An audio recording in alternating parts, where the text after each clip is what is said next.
Channapatna by election ಫಲಿತಾಂಶಕ್ಕೆ ಕ್ಷಣಗಣನೆ ಶುರುವಾಗಿದೆ.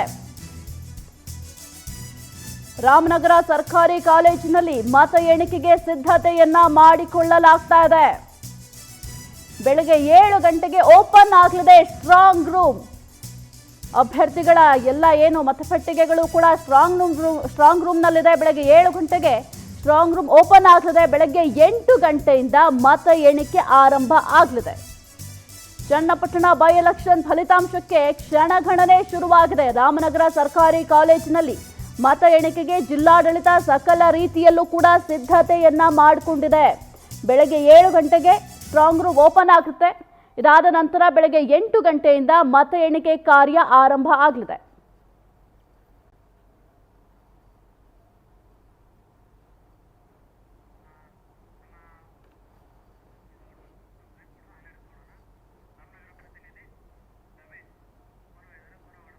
ಇದೇ ಕುರಿತು ಹೆಚ್ಚಿನ ಮಾಹಿತಿ ನೀಡಿದ್ದಾರೆ ನಮ್ಮ ಪ್ರತಿನಿಧಿ ಪ್ರವೀಣ್. ಜಿದ್ದಾಜಿದ್ದಿನ ಚನ್ನಪಟ್ಟಣ ಉಪಚುನಾವಣೆಯ ಫಲಿತಾಂಶಕ್ಕೆ ಕ್ಷಣಗಣನೆ ಶುರುವಾಗಿದೆ. ಇಲ್ಲಿ ಜಿಲ್ಲಾಡಳಿತ ಯಾವ ರೀತಿಯ ಸಿದ್ಧತೆಯನ್ನ ಮಾಡಿಕೊಂಡಿದೆ ಫಲಿತಾಂಶಕ್ಕೂ ಮುನ್ನ? ಖಂಡಿತ ಸಾಹಿತ್ಯ, ರಾಜ್ಯದಲ್ಲಿ 3 ಬೈ ಎಲೆಕ್ಷನ್ ನಡೆದ್ರು ಕೂಡ ಇಡೀ ದೇಶದ ಗಮನ ಸೆಳೆದಿದ್ದು, ರಾಜ್ಯದ ಗಮನ ಸೆಳೆದಿದ್ದು ಅಂದ್ರೆ ಅದು ಚನ್ನಪಟ್ಟಣ ಬೈ ಎಲೆಕ್ಷನ್. ಸಾಕಷ್ಟು ಜಿದ್ದಾಜಿದ್ದಿಯಿಂದ ಕುಳಿತು ಚುನಾವಣೆ ಆರಂಭದಿಂದ ಕೂಡ ಸಾಕಷ್ಟು ಪೈಪೋಟಿ ಇತ್ತು. ಸದ್ಯ ಇವತ್ತು ಮತ ಎಣಿಕೆ ನಡೆಯುವಂತದ್ದು. ಕಳೆದ ಅತ್ತೇನು ಮತ ದಾನ ಆದ ನಂತರ ಇವತ್ತು ಮತ ಎಣಿಕೆ ಕಾರ್ಯ ಕೂಡ ಆರಂಭವಾಗಿರುವಂತದ್ದು. ಬಹಳ ಪ್ರಮುಖವಾಗಿ ಚನ್ನಪಟ್ಟಣ ಕ್ಷೇತ್ರ ಸಾಕಷ್ಟು ಪ್ರತಿಷ್ಠೆಯ ಕ್ಷೇತ್ರ ಆಗಿತ್ತು. ಒಂದ್ ಕಡೆ ಮೈತ್ರಿ ನಾಯಕರು, ಮತ್ತೊಂದ್ ಕಡೆ ಕಾಂಗ್ರೆಸ್ನ ನಾಯಕರು ಇಬ್ರು ಕೂಡ ಈ ಕ್ಷೇತ್ರ ಸಾಕಷ್ಟು ಪ್ರಾಮುಖ್ಯತೆ ಇತ್ತು.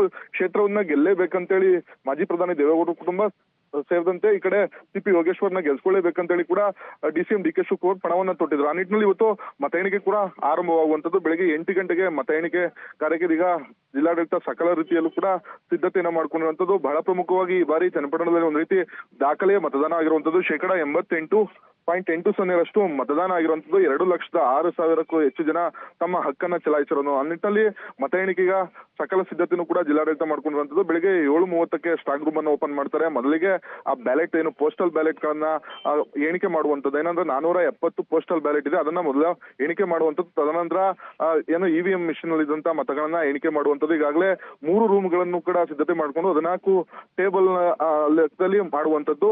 ಸುಮಾರು 20 ಸುತ್ತು ಮತ ಎಣಿಕೆ ನಡೆಯುವಂತದ್ದು. ಯಾವುದೇ ರೀತಿಯ ಅಹಿತಕರ ಘಟನೆ ಆಗ್ಬಾರ್ದು ಅಂತೇಳಿ ರಾಮನಗರ ಸರ್ಕಾರಿ ಇಂಜಿನಿಯರಿಂಗ್ ಕಾಲೇಜಿನ ಸುತ್ತಮುತ್ತ ಕೂಡ ಬಿಗಿ ಪೊಲೀಸ್ ಬಂದೋಬಸ್ತ್ ಅನ್ನು ಕೂಡ ಏರ್ಪಡಿಸಿರುವಂತದ್ದು. 163 ಏನು BNS ಸೆಕ್ಷನ್ ನಲ್ಲಿ ಜಿಲ್ಲೆಯಾದ್ಯಂತ ನೀತಿ ಸಂಹಿತೆ ಕೂಡ ಜಾರಿ ಮಾಡಿರುವಂತದ್ದು. ಯಾಕಂದ್ರೆ ಚನ್ನಪಟ್ಟಣ ಕ್ಷೇತ್ರ ಸಾಕಷ್ಟು ಜಿದ್ದಾಜಿದ್ದಿಯಿಂದ ಕುಳಿತು ಆ ನಿಟ್ಟಿನಲ್ಲಿ ಯಾವುದೇ ರೀತಿ ಅಹಿತಕರ ಘಟನೆ ಆಗ್ಬಾರ್ದು. ಜೊತೆಗೆ ಜೆಡಿಎಸ್ ನ ಕಾರ್ಯಕರ್ತರು, ಬಿಜೆಪಿಯ ಕಾರ್ಯಕರ್ತರು, ಜೊತೆಗೆ ಕಾಂಗ್ರೆಸ್ನ ಕಾರ್ಯಕರ್ತರು ಹೆಚ್ಚಿನ ಸಂಖ್ಯೆಯಲ್ಲಿ ಮತ ಎಣಿಕೆ ಕೇಂದ್ರದ ಬಳಿ ಬರುವಂತ ನಿಟ್ಟಿನಲ್ಲಿ ಪೊಲೀಸರು ಕೂಡ ಒಂದಷ್ಟು ಬ್ಯಾರಿಕೇಡ್ಗಳನ್ನ ಹಾಕೊಂಡು ಯಾವುದೇ ರೀತಿಯ ಸಮಸ್ಯೆ ಆಗ್ಬಾರ್ದು ಅಂತ ಹೇಳಿ ಸಿದ್ಧತೆಯನ್ನ ಮಾಡ್ಕೊಂಡಿರುವಂತದ್ದು. ಇನ್ನು ಈಗಾಗಲೇ ಏನು ಮತ ಎಣಿಕೆ ಕೇಂದ್ರಕ್ಕೆ ಚುನಾವಣೆಗೆ ಏನು ನೇಮಕ ಆಗಿರುವಂತ ಎಣಿಕೆ ಸಿಬ್ಬಂದಿಗಳು ಜೊತೆಗೆ ಏಜೆಂಟ್ಗಳು ಕೂಡ ಪ್ರತಿಯೊಬ್ರು ಕೂಡ ಬರ್ತಾ ಇರುವಂತದ್ದು. ಈಗಾಗಲೇ ಅವರ ಮೊಬೈಲ್ ಅನ್ನ ಚೆಕ್ ಮಾಡುವಂತದ್ದು, ID ಗಳನ್ನ ಚೆಕ್ ಮಾಡಿ ಪೊಲೀಸರು ಮತ ಎಣಿಕೆ ಕೇಂದ್ರಕ್ಕೆ ಬಿಡ್ತಾ ಇದ್ರೆ. ಬೆಳಗ್ಗೆ 8 ಗಂಟೆ ಸುಮಾರಿಗೆ ಮತ ಎಣಿಕೆ ಕೂಡ ಆರಂಭವಾಗುವಂತದ್ದು. ಸಾಹಿತ್ಯ. ಓಕೆ, ಥ್ಯಾಂಕ್ ಯು ಪ್ರವೀಣ್ ನಿಮ್ಮೆಲ್ಲ ಮಾಹಿತಿಗಾಗಿ.